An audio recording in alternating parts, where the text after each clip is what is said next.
On l'a dit donc, Randal Kolo Muani qui est en instance de départ au Paris Saint-Germain. Kolo Muani en tout cas a demandé publiquement mardi soir à quitter Francfort pour rejoindre Paris.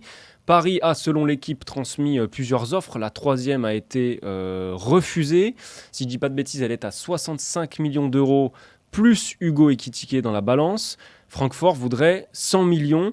Notre question de base, de départ, Julien, elle est simple. Est-ce que Paris doit recruter Kolo Muani à n'importe quel prix ? Alors j'aurais tendance à dire oui, parce que Kolo Muani répond à plusieurs choses. D'abord, il répond à un besoin sportif, même s'il y a eu deux recrues d'envergure dans le secteur offensif, à savoir Gonzalo Ramos et Ousmane Dembélé.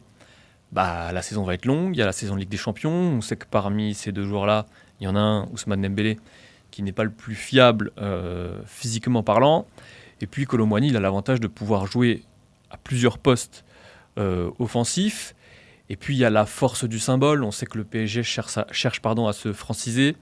Et évidemment, faire venir Kolo Muani et quasiment construire l'attaque de l'équipe de France dans un club, c'est un signal fort pour moi pour le PSG. Et pour répondre totalement à cette question, je dirais même que Kolo Muani, c'est un dossier prioritaire avant même la venue d'un fameux milieu créatif, qui est l'autre sujet de ces dernières semaines.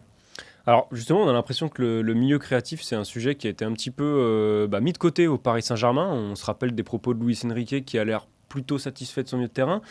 Donc pour continuer dans ce sens-là, si la force du PSG se situe un peu moins au milieu de terrain cette saison, je vais aller dans ton sens et dire qu'il faut, j'ai envie de dire, tout mettre sur l'attaque. Alors c'est un peu grossier dit comme ça, mais vraiment faire en sorte que l'attaque soit ultra performante. Il ne faut pas oublier que Neymar et Messi sont partis.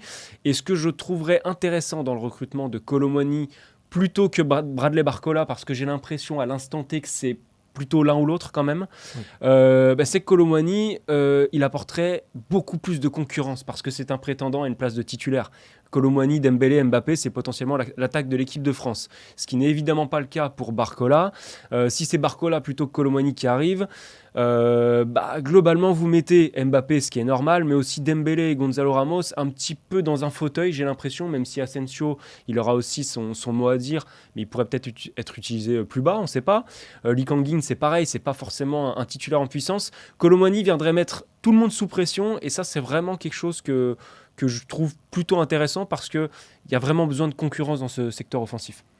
Oui, et d'ailleurs, pour revenir sur Barcola, je pense que Paris prendrait beaucoup moins de risques à mettre une très grosse somme d'argent sur Kolo Muani qu'à mettre une somme évidemment plus basse sur Barcola, parce que vous avez un joueur d'un côté qui a prouvé dans deux championnats différents, en Bundesliga notamment, qui a prouvé déjà en équipe de France, y compris dans une grande compétition.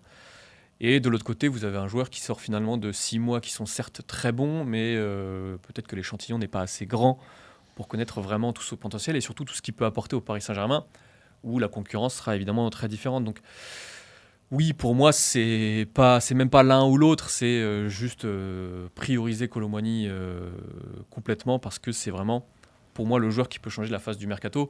Et concernant le milieu de terrain, je ne vais pas redire ce que j'ai dit la semaine dernière. Je pense que certes, Paris manque peut-être de profondeur, de qualité et de profondeur au milieu de terrain, mais il doit aussi faire confiance à ces joueurs qu'il a recrutés récemment ou qu'il a promus récemment pour ce qui est de Zaïre Emery.